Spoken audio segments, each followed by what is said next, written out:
जो लोग भी उपस्थित हैं, मेरे सामने बैठे हुए लोग और यहाँ मेरे दाएं बाएं बैठे हुए जो तमाम लोग हैं, मैं उन सब लोगों का बहुत हृदय से अभिनंदन करता हूँ, उनके प्रति आभार व्यक्त करता हूँ और उनके प्रति अपनी आशाएं यानी समाज को एक नई दिशा देने, समाज को एक नया वातावरण देने और प्रगति के पथ पर अग्रसर करने के लिए यहाँ बैठे हुए लोगों से बहुत सारी अपेक्षाएं मन में हैं।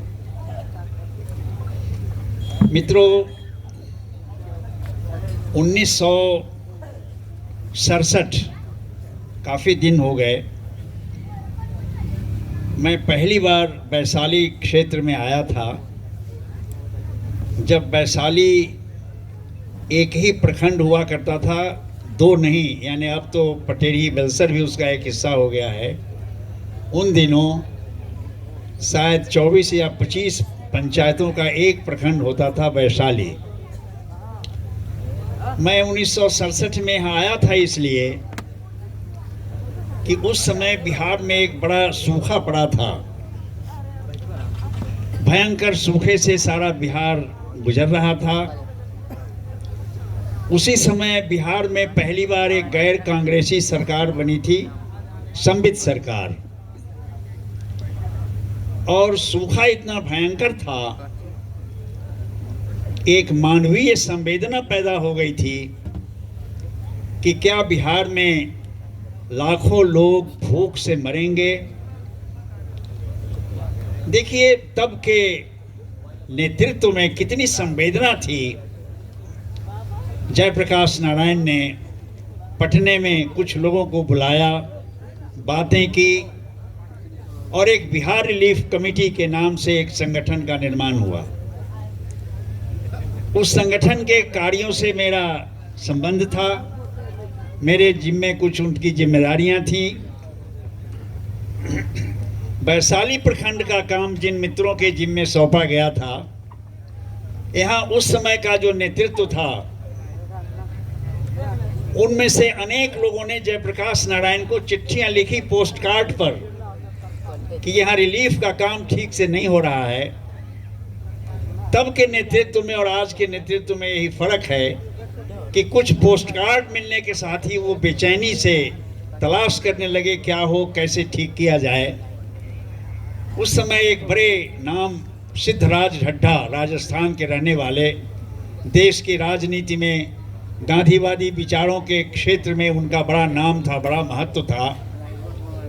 उन्होंने हमको तार करके पटना बुलाया, मैं गया। जेपी ने यहाँ के काम को ठीक करने के लिए मुझको जिम्मा दिया। जो शिकायतें हैं ये दूर होनी चाहिए। फिर मैंने यहाँ काम शुरू किया। इसके बाद 68-69 में यहाँ एक इसी भगवानपुर अत्ती गांव में अखिल भारतीय ग्राम स्वराज सम्मेलन हुआ। उसमें जयप्रकाश जी, अगर आप में से बहुत लोगों को मालूम हो, उस समय एक समाजवादी नेता हुआ करते थे चंद्रशेखर बाबू, नंदकिशोर बाबू यहाँ के मुखिया हुआ करते थे।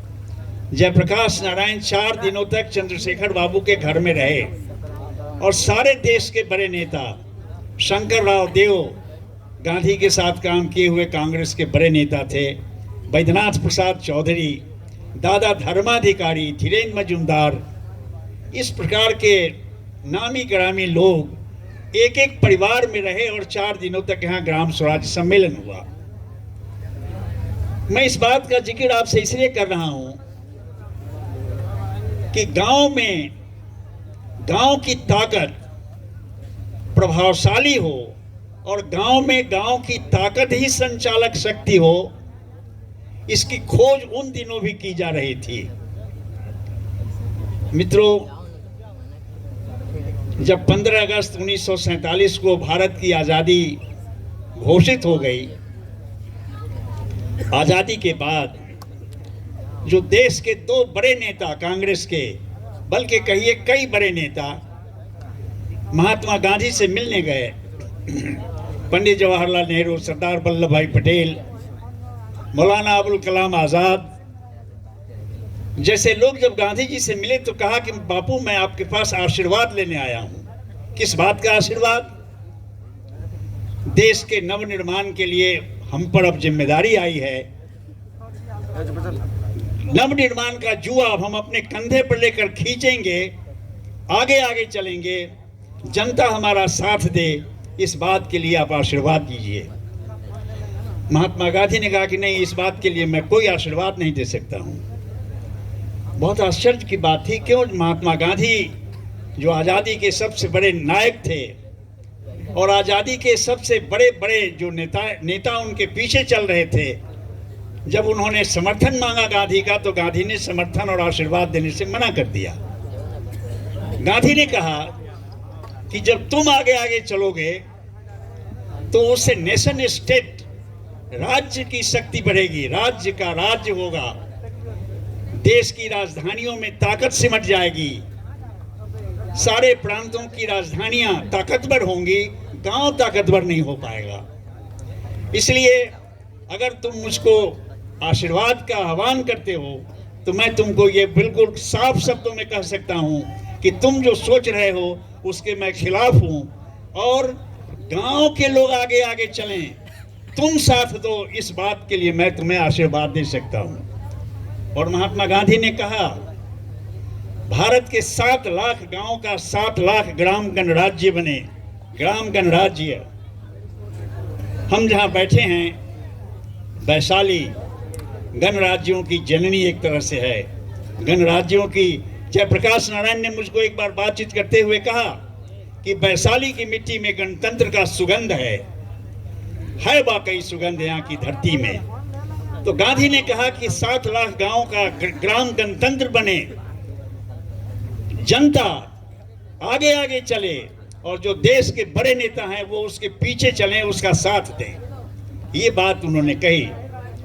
महात्मा गांधी, आपको मालूम है, 100 साल पहले चंपारण आए थे। चंपारण में उन्होंने गांव की शक्ति संवर्धन के लिए प्रयास किया, और उसी चंपारण सत्याग्रह के साथ आजादी की पृष्ठभूमि लिखी गई। अगर महात्मा गांधी चंपारण नहीं आते तो आजादी के लिए वो तब तक तैयार नहीं होते जब तक फिर वो किसी गांव की यात्रा नहीं करते। महात्मा गांधी को चंपारण की यात्रा ने आजादी की लड़ाई के लिए संबल दिया, आधार दिया, पृष्ठभूमि दी। महात्मा गांधी ने एक सत्याग्रह का अस्त्र ऐसे लोगों के सामने रखा जिसके हाथ में कोई नहीं हो, कोई ताकत नहीं हो, वो आदमी भी देश के लिए बड़ी लड़ाई लड़ सकता है। ये महात्मा गांधी के सत्याग्रह ने आजादी की लड़ाई में साबित कर दिया। फिर इसके बाद जयप्रकाश नारायण ने मुसहरी में एक अभियान चलाया। 1.5 वर्षों तक वो मुसहरी में रहे। हम लोगों ने पूछा कि आप यहाँ क्या करने के लिए हैं, इतना आप 20 आदमी, 25 आदमी, 15 आदमी के बीच। आज प्रशांत जी भी थोड़े थोड़े लोगों के साथ पदयात्रा कर रहे हैं। जयप्रकाश जी से जब हम लोगों ने पूछा कि आप 15-20 लोगों के बीच घंटे भर बोलते हैं, क्या मतलब है इसका? जेपी ने कहा कि महात्मा गांधी ने जहां छोड़ा, यानी गांव में ग्राम गणतंत्र की स्थापना का काम जहां छोड़ा, उसी के आगे का काम हमको करना है। लेकिन ये एक देश का दुर्भाग्य रहा है कि 6 महीने के अंदर महात्मा गांधी की हत्या हो गई, जिन्होंने ग्राम गणतंत्र की कल्पना की थी, और जयप्रकाश नारायण मृत्युशैया पर चले गए, जिन्होंने गांव के उत्थान के लिए समग्र क्रांति की बात कही थी। मैं इस बात का जिक्र आपसे इसलिए कर रहा हूं कि अब जाएं तो जाएं कहां। 75 वर्ष इस देश की आजादी के हो गए। क्या पाया हमने, क्या खोया? आज इस पर विचार करने का वक्त आ गया है। अगर कोई मुझसे पूछे कि एक सामान्य आदमी के नाते आपको क्या चाहिए, आप स्वतंत्र भारत में नागरिक होने के नाते क्या चाहते हैं, अब उसकी बात तो हम छोड़ते हैं। अभी महात्मा गांधी ने कहा कि तुम जो काम करने जा रहे हो, देखो तुम्हारी नजर में, तुम्हारी जानकारी में समाज का जो सबसे कमजोर आदमी है, तुम जो काम करने जा रहे हो उस काम से उस आदमी को क्या फायदा होने वाला है। क्या फायदा हुआ 75 वर्षों की आजादी के बाद हमारे देश में स्वतंत्र भारत के नायक शासन चलाते रहे, संपूर्ण क्रांति से निकले हुए लोग शासन चला रहे हैं आज भी, लेकिन मिला क्या? मैं सब लोगों के सामने इस बात का इजहार कर सकता हूं, क्या हर आदमी को हमारे देश में जो लोग रह रहे हैं एक मुट्ठी अनाज की गारंटी हो सकी? नहीं हो सकी। हमारे देश के प्रधानमंत्री बड़े गौरव के साथ कहते हैं 80 करोड़ लोगों को अनाज दे रहे हैं। अरे ये गौरव की बात तो है नहीं। 80 करोड़ लोग 5 किलो अनाज के लिए लाइन में खड़े हैं, हालांकि वो 5 किलो भी मिलता नहीं है, लेकिन 80 करोड़ लोग 5 किलो अनाज के लिए लाइन में खड़े हैं। यही तो हमने देश बनाया है। हम ईमान की रोटी आज तक देश को नहीं दे सके, इज्जत की जिंदगी देश को नहीं दे सके, पीने का साफ पानी नहीं दे सके। 75 वर्षों की यही उपलब्धि हमारे सामने है। आज एक सवाल हम लोगों के सामने, जो हम लोग सार्वजनिक जीवन में रहे हैं, काम करते रहे हैं, गांव की बेहतरी के लिए काम करते रहे हैं, बार बार ये सोचते हैं कि जाएं तो जाएं कहाँ और करें तो क्या करें। मेरा ख्याल है कि आज ही मैं एक मीटिंग में था जापान में, तो हमने उनको कहा, जो बात हो रही थी उसमें मैंने कहा कि अवलौ नशानी अवना नशई हो। अब तक जो हुआ सो हुआ, अब आगे तो कम से कम हम उसकी पुनरावृत्ति न करें, हम एक नए रास्ते की तलाश तो करें। मित्रों, मेरा ख्याल है कि ये जन स्वराज का जो कार्यक्रम है, ये गांव में गांव के लोगों को संगठित करके गांव की शक्ति का पुनर्प्रतिष्ठापन करने का अभियान है। गांव की ताकत तभी बढ़ेगी जब उसमें गांव के लोग शामिल होंगे। अब देखना ये है कि आज हमारे गांव की ये दुर्दशा हुई क्यों। ये देश किसानों का देश है, ये देश मजदूरों का देश है, ये देश कामगारों का देश है। आधी आबादी इस देश में महिलाओं की है। आज क्या हमारे यहाँ एक पंचायती राज का जो सिलसिला चला, महिलाओं के लिए कुछ आरक्षण तो हो गया, लेकिन अब आश्चर्य करेंगे कि महिलाएं स्वयं उस काम को आज करने की हालत में नहीं आ पाती हैं। उनके परिवार के कोई न कोई दूसरे लोग ही उनके बदले में काम करते हैं। ये तो महिला सशक्तिकरण का कोई इंतजाम है नहीं। एक जमाना था, बहुत दिनों के पहले, महात्मा बुद्ध, ये धरती महात्मा बुद्ध के नाम से जुड़ी धरती है, वैशाली की धरती। जब महात्मा बुद्ध सारनाथ से, ये बोध गया से सारनाथ गए, तो सारनाथ में उनका जो पहला व्याख्यान हुआ, उसमें उन्होंने घोषणा की कि अब मैं लोगों के पास जाऊंगा, घूमूंगा। तो यशोधरा ने उनको एक संवाद भेजा कि साहब, आप जब घूमेंगे तो क्या गांव भी आएंगे, घर पर भी आएंगे? तो एक सवाल ये था उनका कि क्या आप घर पर आएंगे, क्योंकि आप तो भागे हैं यहीं से। दूसरा सवाल था कि सुना जाता है कि आप सारे भयों से मुक्त हो गए हैं, तो क्या मेरा भय भी आपसे खत्म हो गया? महात्मा बुद्ध ने इस बात का संकेत समझा और उसी समय उन्होंने आनंद को कहा कि संघ के लिए संघ में महिलाओं के लिए दरवाजा खोल दो। तो एक बड़ी घटना घटी भगवान बुद्ध के जमाने में कि उन्होंने 50% ऑफ द पॉपुलेशन, यानी सारे समाज की आधी आबादी को संघ में प्रवेश करने, यानी सार्वजनिक जीवन में आने की इजाजत दे दी। वहां से अगर आप इतिहास को दोहराइए चलिए, तो तमाम काम होता रहा, लेकिन गांव के उत्थान का कोई अमली हालत हम देख नहीं पाए। आज भी गांव हमारा गरीब है। कहने को तो भारत गांव का देश है, भारत गांव का देश है, भारत गांव का देश है, हम ये कहते थकते नहीं हैं। लेकिन मैं आपको पूरे विश्वास के साथ ये कह सकता हूँ कि अंग्रेजी राज में जब देश गुलाम था, तो भी गांव इतना गुलाम नहीं था, इतना परवश नहीं था जितनी परवशता में गांव आज जी रहा है। गांव की हालत बिल्कुल जर्जर हो गई है, गांव बिल्कुल सन्नाटा हो गया है। सबसे बड़ी बात यह है कि गांव की आवाज खत्म हो रही है। हमारे नजर के सामने गांव में गड़बड़ी हो रही है, एक से एक गड़बड़ी हो रही है। सड़कें खराब बन रही हैं, स्कूल चौपट हो गया, स्वास्थ्य का कोई इंतजाम नहीं है, सारे के सारे प्रबंध एक तरह से नष्ट हो गए। हम चुपचाप बैठे हैं। क्यों बैठे हैं? इसका मतलब यह है कि गांव की आवाज बंद हो रही है, गांव की घिघियाहट बंद हो रही है। अगर गांव की आवाज बंद हो जाएगी तो ये गांव फिर दुर्योधन का दरबार हो जाएगा। इस गांव में कोई सकारात्मक ताकत बची नहीं रहेगी। ये जन स्वराज आंदोलन का जो काम है, सबको लग रहा है, मुझे भी लगता है कि ये नए सिरे से गांव की शक्ति को बढ़ाने और गांव की शक्ति से गांव का नव निर्माण करने का एक अभियान है। और हमको इस अभियान के लिए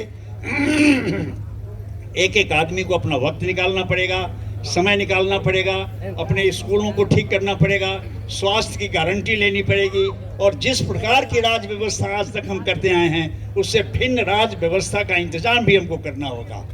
हम वोट करेंगे जात के नाम पर, वोट करेंगे जनेऊ के नाम पर, वोट करेंगे मंदिर के नाम पर, वोट करेंगे फिरका परस्ती के नाम पर, संप्रदाय के नाम पर। अच्छा परिणाम कैसे आएगा?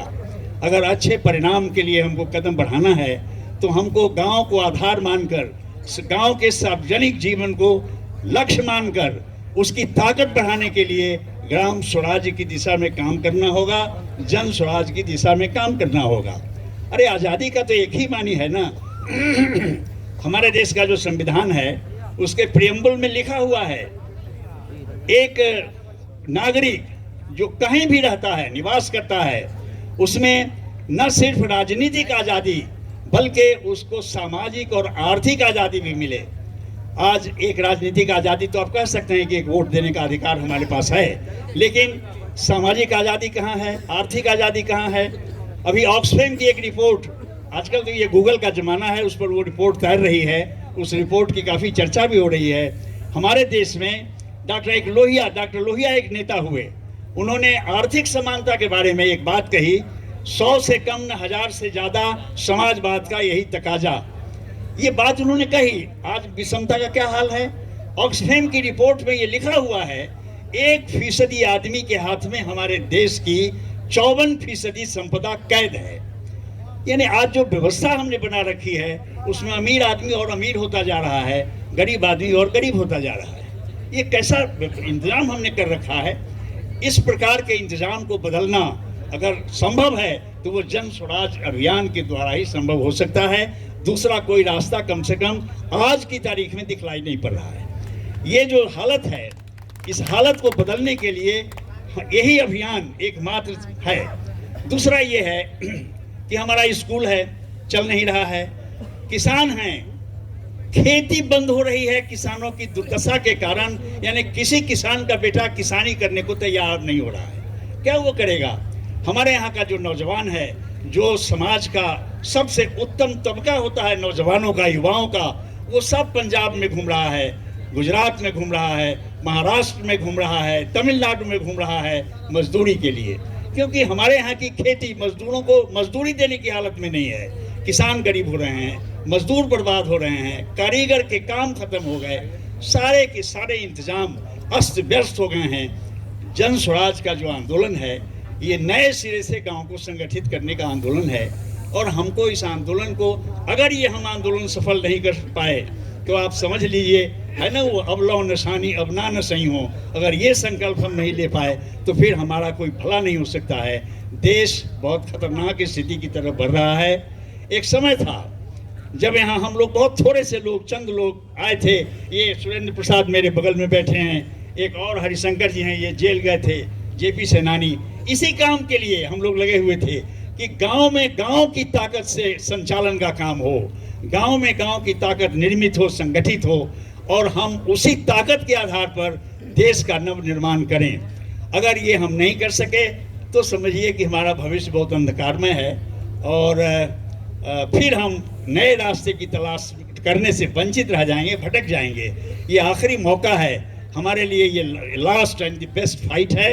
हम सब लोग मिलके इसमें लगें, शिक्षक, मजदूर, किसान, कारीगर और बड़ी तादाद में घर में बैठी महिलाएं, सबको सक्रिय होकर, जागृत होकर के इस आंदोलन में आगे बढ़ना पड़ेगा। जन स्वराज के लिए जो मानक निर्धारित है काम करने का, उसके मुताबिक काम करना पड़ेगा। समाज बदलेगा, नए समाज में नए प्रकार की रोशनी पैदा होगी और जो नया समाज बनाना है उसमें नए लोगों का आना बहुत आवश्यक हो जाएगा। क्योंकि अगर नया समाज बनाना है तो नए मन की आवश्यकता होगी। इन्हीं शब्दों के साथ मैं अपनी बात समाप्त करता हूँ। एक बात आपको मैं कहना चाहता हूँ कि जब भी यहाँ कोई काम आगे बढ़ेगा तो उस काम के साथ हम लोगों जैसे मामूली आदमी की सहायता और कदम से कदम मिलाकर चलने का जो काम हो सकता है उसमें हम लोग कभी पीछे नहीं रहेंगे। एक एक कदम आपके साथ चलेंगे। लेकिन ज़रूरी ये है कि यहाँ का किसान, यहाँ का मजदूर, यहाँ का कारीगर, यहाँ का युवा आगे बढ़े और आगे बढ़ करके इस काम के लिए अपना कमर कस के संकल्प के साथ इस काम को सफल करने के संकल्प के साथ आगे बढ़े। बस इन्हीं शब्दों के साथ बहुत बहुत धन्यवाद। आप सब लोगों के प्रति मैं आभार व्यक्त करता हूँ। आपने इतनी देर बातें सुनी, बहुत धन्यवाद।